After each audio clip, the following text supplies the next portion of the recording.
I always knew my relationship thrived on drama, but nothing could have prepared me for the day my partner came home with that wild look in his eyes, raving about meeting his twin flame. He said he'd never felt a connection like this before, that it was electric, cosmic, something he couldn't ignore. The thing is, he refused to tell me who this person was, only that they'd met at a bar downtown and clicked instantly. My gut twisted, but I brushed it off, thinking maybe this was just another one of his intense obsessions that would burn out in a week. Within days, he started disappearing at odd hours, coming back smelling like someone else's perfume and humming songs I'd never heard before. I confronted him, and he just laughed it off, telling me I was imagining things. The fights escalated, stuff got thrown, accusations hurled. One night, I caught him sneaking back in with a guilty look, and I lost it. I screamed at him to tell me the truth. He shouted back, "You wouldn't believe me if I told you." I threatened to leave, and for a moment, I thought he'd finally break. But it wasn't him who broke. It was a knock at the door.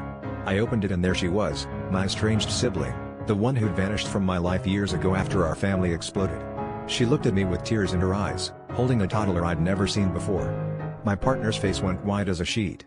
The truth spilled out in a rush. Not only was she his so-called twin flame, but the child in her arms was his, too.